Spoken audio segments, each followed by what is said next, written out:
బెడ్లో వండుకొని స్టేటస్ వెళ్తున్నా మొత్తం బెడ్లన్నీ అటుగా పడుకుంటున్నాయి. మా పాప బయట కూర్చుంది, సోఫాలు మొత్తం కదులుతున్నాయంట సామాన్లు. 5 నిమిషాల కిందనే బెడ్ కింది పోదాం అనుకున్నదట, అదే సోఫా కింది పోదాం అనుకున్నదట చిట్టి. అటు నుంచి వచ్చింది అక్క మొత్తం కదులుకుంటా అంటుంది. అంతే ఇక షాక్ అయినాం. ఘోరంగా కదలే బెడ్లు అయితే.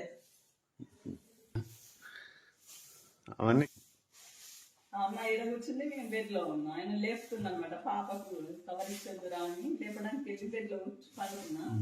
మొత్తం కదిలింది అంతే. ఇంకా ఇందువల్ల లేదు, అందరూ అక్కడ వాళ్ళకి కుప్ప అయిపోయింది.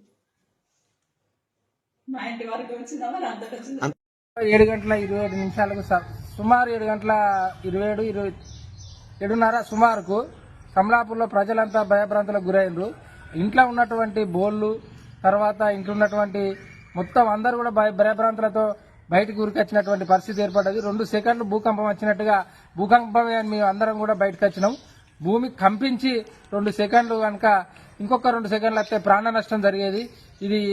ఈ కమలాపూర్ ప్రజలు భయభ్రాంతులో ఉన్నారు. ఇప్పటికైనా ఇక్కడ ఏం జరుగుతుందో ఏం పోతుందో కానీ మరి ఇట్లాంటి సంఘటనలు జరిగే ముందు సైంటిస్టులు ఏం చేస్తారు, మరి ఇక్కడ ఏం జరుగుతుందో కూడా అందరికి తెలిసే విధంగా ముందస్తుగా మరి ఇక్కడ తెలిసే విధంగా ఉండాలి. ఈ భూకంపం వచ్చింది 100% ఇంకొక 2-3 సెకండ్లు కనుక వచ్చినట్టయితే అతి భారీ నష్టం జరిగేది. మరి ఈ భారీ నష్టానికి ఎవరు మూల్యం ధరలించున్నో ఏం కాస్త తెలియకపోయినా కానీ ఇప్పటికైతే ఇంకా ప్రజలు భయభ్రాంతులనే ఉన్నారు.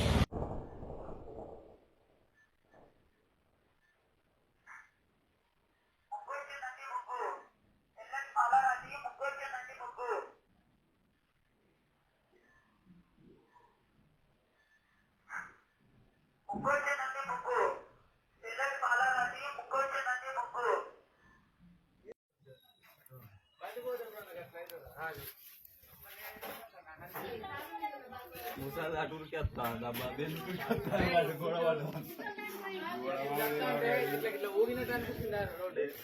గోడ లేడు కాడికి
That's